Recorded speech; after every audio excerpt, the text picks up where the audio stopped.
Hello and welcome again to the Tom Sawyer Show. I'm Grant Wall, joined as always by Winona State head football coach Tom Sawyer. And Coach, a big win over Upper Iowa, 72-31, a game where your Warriors set a new school offensive yardage record.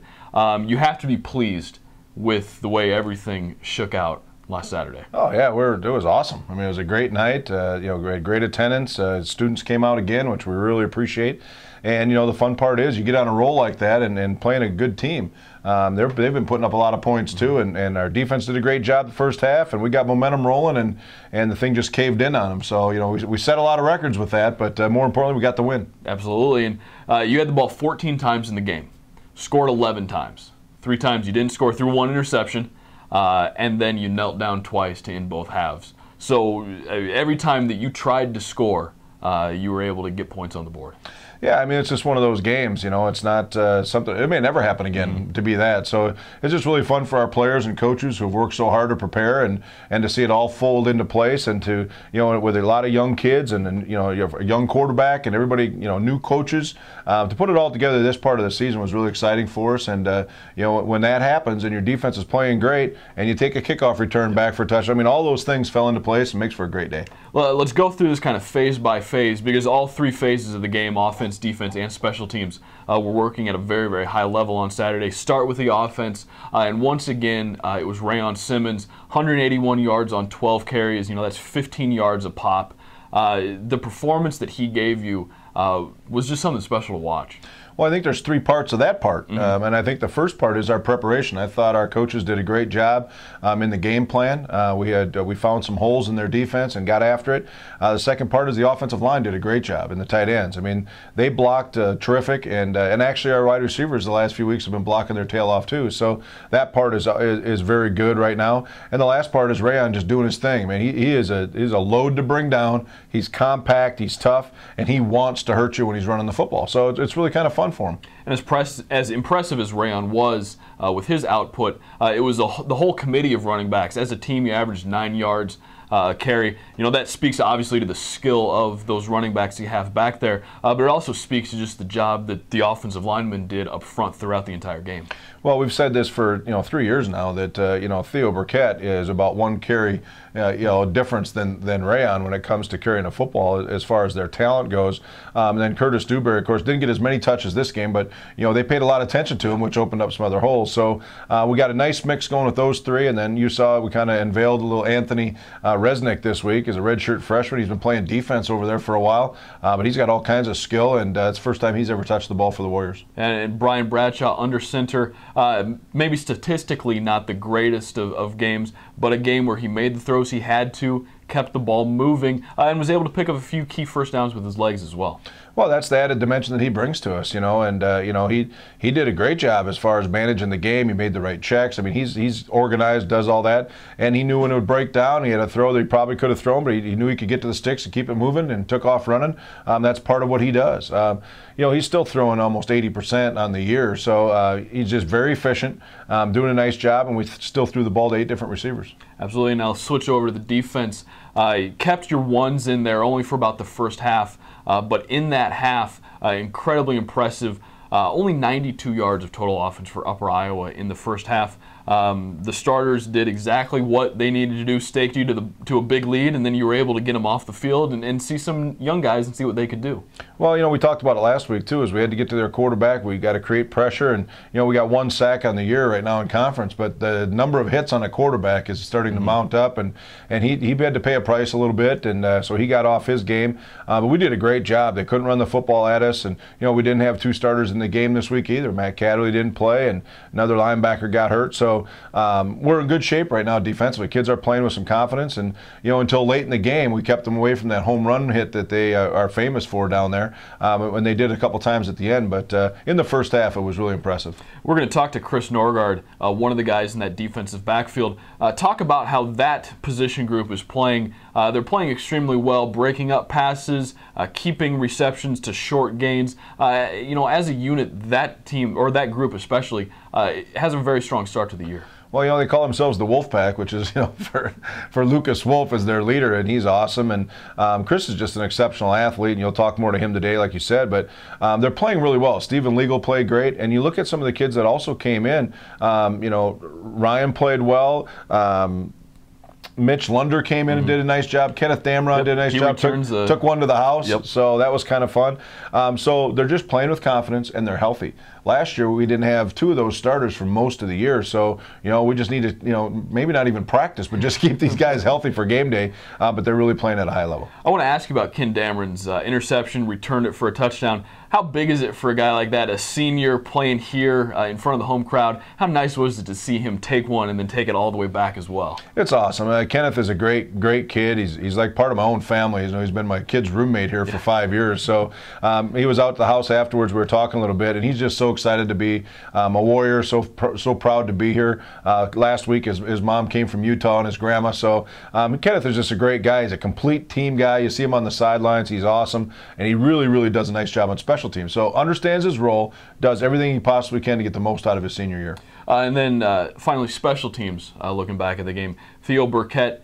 Everybody talks about Curtis Dewberry and what he can do in the return game, but Theo is just as dangerous as a weapon. Takes a kickoff 86 yards, back for another touchdown. He had just a fantastic game, 4 total touchdowns for Theo Burkett. Yeah, it was awesome. Anytime you get a kickoff return for a touchdown, it's cool. And usually, like you said, it's Curtis returning the ball with Theo blocking for him. This time, the key block in the whole return was Curtis Dewberry. He sprung him at about midfield, and he was gone.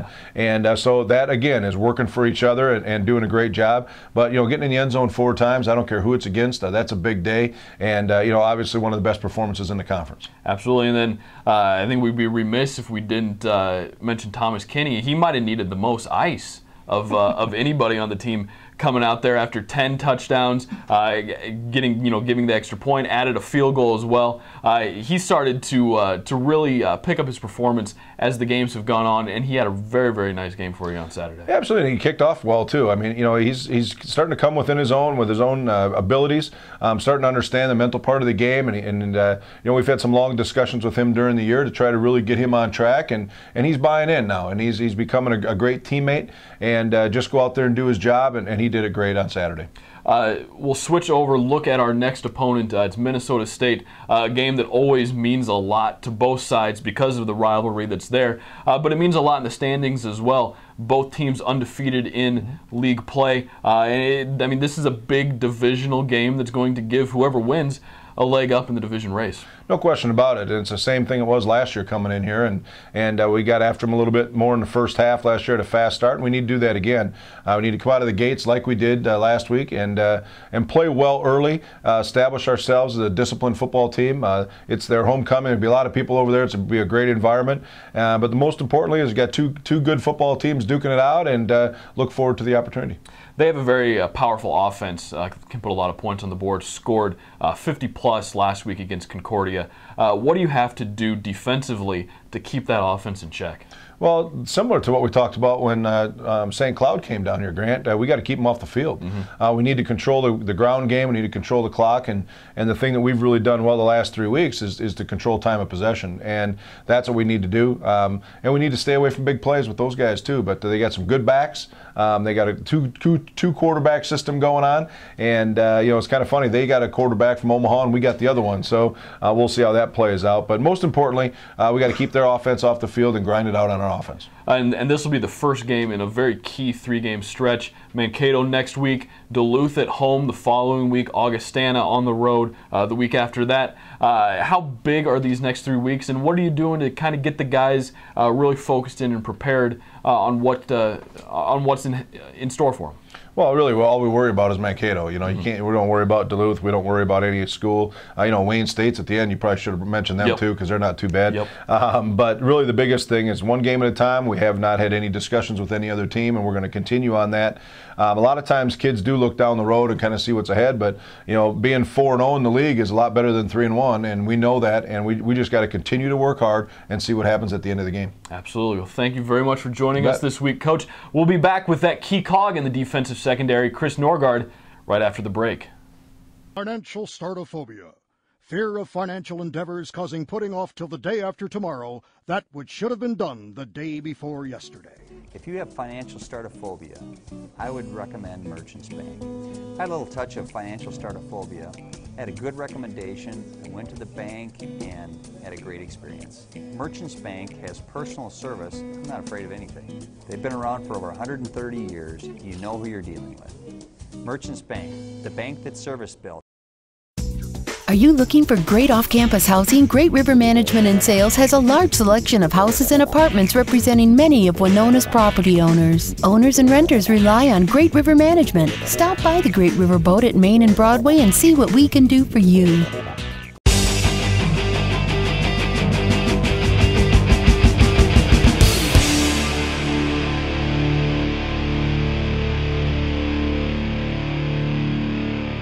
Hello everybody and welcome back to the Tom Sawyer Show. I'm Steve Carley, your radio voice for Winona State Athletics. Alongside me, starting cornerback, Chris Norgard on the Warrior defense. Chris, nice to have you on here this evening.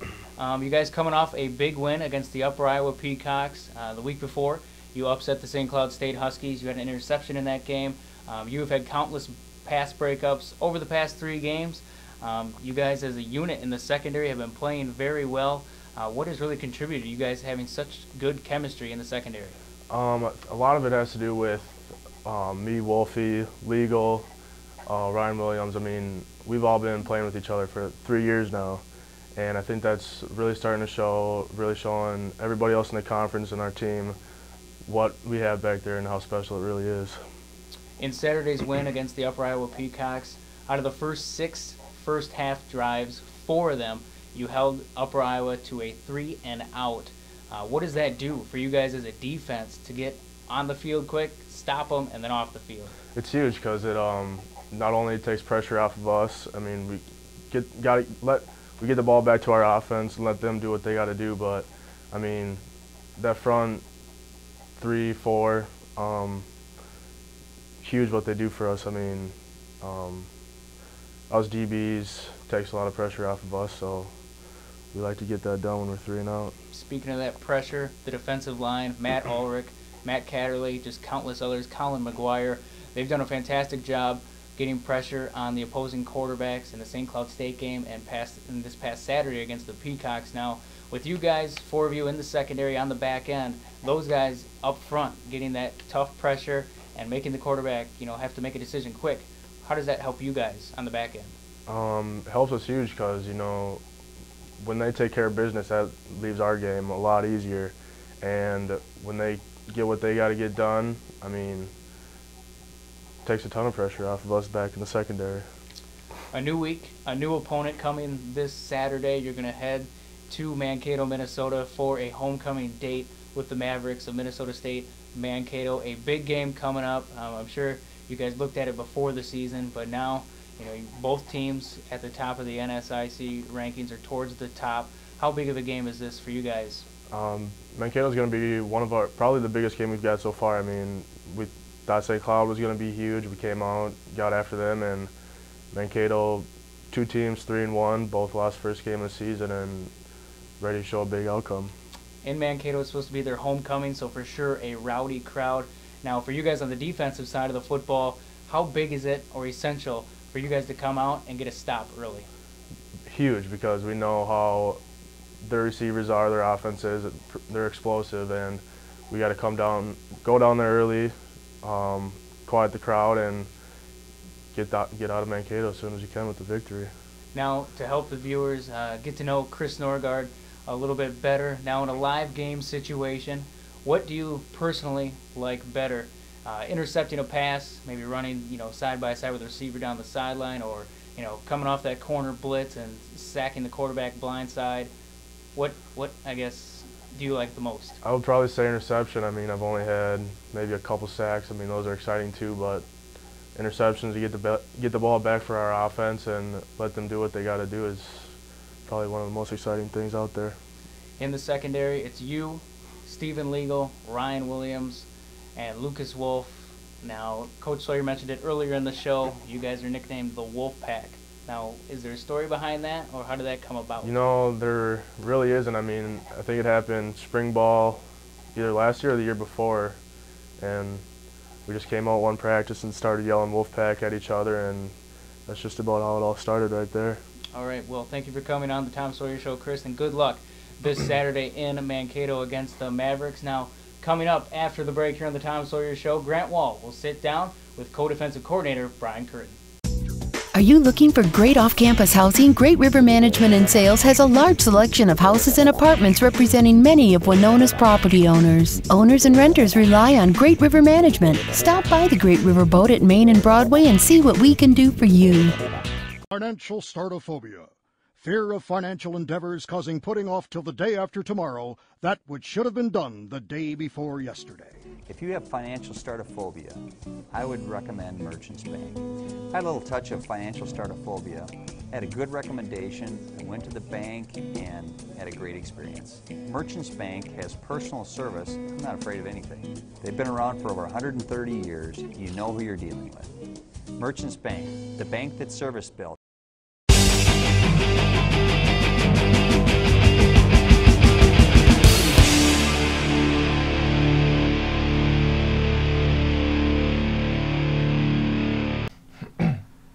And welcome back to the Tom Sawyer Show, joined now by Winona State co-defensive coordinator Brian Curtin. And Coach, we just heard from Chris Norgard, one of your defensive backs, someone who's playing at just an incredibly high level, not only this year, but ever since he stepped on campus. What is having a guy like Chris, and then also having Lucas Wolf across from him, what do they bring to a defense and allow you to do?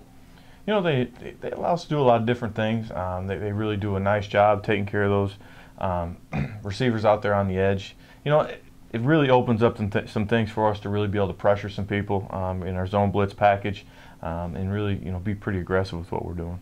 And the defensive backs are the position group that you work most closely with. It's an experienced group with both Wolf, Norgard, and then Stephen Legal, Ryan Williams playing safety. It's a very experienced group and a group that's playing right now like they're veterans. Yeah, they're playing pretty well. You know, kind of talking about Chris. Chris playing his best football since he's been here. Lucas is, you know, very steady in the things he does. Ryan Williams is pretty much, you know, kind of our playmaker, probably, you know, our physical force of the group. And Steve's solid. Steve's been playing. He played an outstanding football game against St. Cloud. Yeah. Absolutely, and then we talk about those four guys. Guys coming in off the bench as well. A guy like Ken Dameron picks off a Upper Iowa pass on Saturday, takes it all the way back to the house. You had to be happy to see, you know, a guy like that get in, take a pick, and take it all the way for a score. Yeah, it was fun to see. You know, Ken battled through some injuries, kind of had an ACL a couple years ago, and it's nice to see him getting back to the kind of football he can play that he was playing before he got hurt. You know, there's a lot of depth at the safety spot. Mitch Lunder's been playing a lot of football, had a big interception in the end zone. I believe it was against Michigan Tech as they were driving down the field.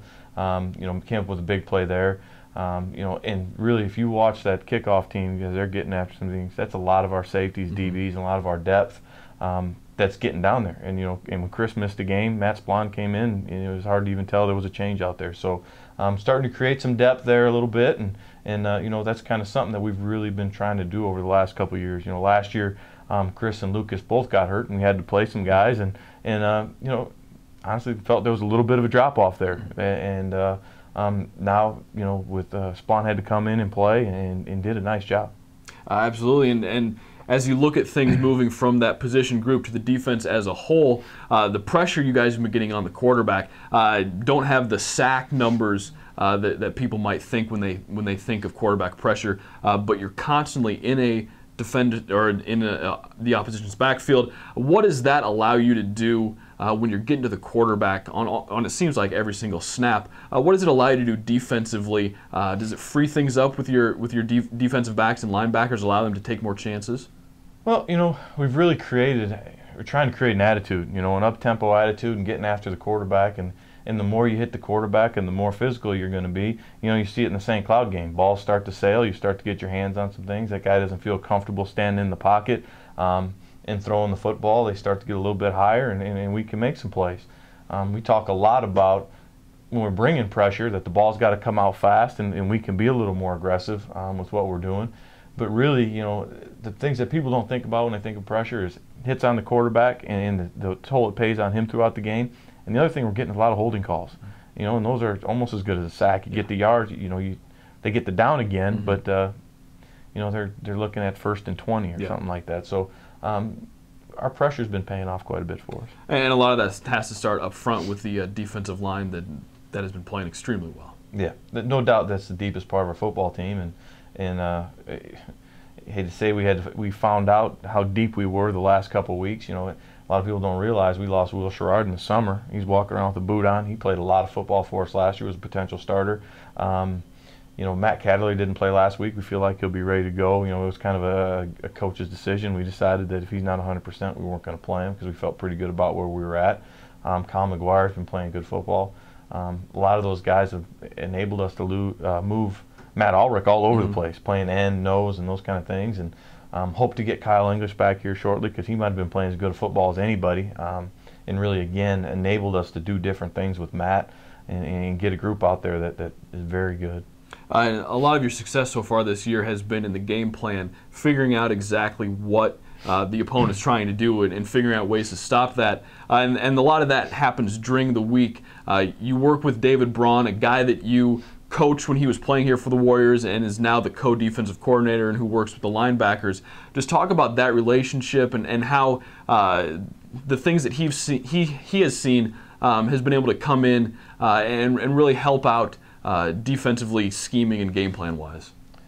Dave and I got a great relationship. It's been a lot of fun since he's been back. He really, we have the same philosophy and some things, and what we've done a great job of, at least we think, what we've really, put a big emphasis on, is just keeping things simple so our guys can play fast. You get a lot of paralysis by analysis when you get a lot of things out there, and really trying to keep things simple, make it look multiple, put a lot of things in the hands of our players.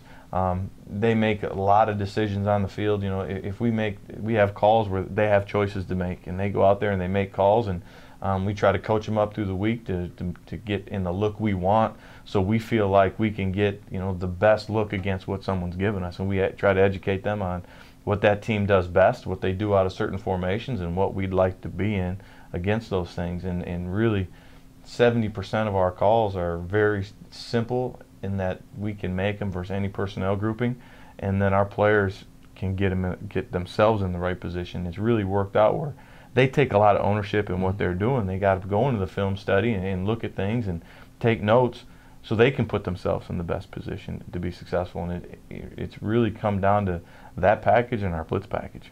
This is your second year running the 3-4 scheme. Is it maybe it'll help out a little bit more this year, having that 1 year of familiarity with the system? Now in year 2, instead of maybe thinking about some things, like you said, paralysis by analysis, able just to react now that they're just more familiar with kind of the scheme? I think so. I think it really fits our players a lot better. Dave and I joke a lot that sometimes during the game we still think in a 4-3 mindset because both of us spent most of our career in that when we think about adjustments, and we're getting better working together and able to think 3 down a little bit more when we have to make adjustments on game day. And it's really been good for us. I think, again, it fits the kind of players we have, especially at those outside linebacker spots. It really lets Chad Cheek, it really plays to his strengths and things that he can do, rushing the quarterback and really freeing him up on run game. So it's been a great adjustment for us. Absolutely. Well, thank you very much for joining us, Coach. That's all the time we have this week on the Tom Sawyer Show. We will see you next week. Thanks for watching.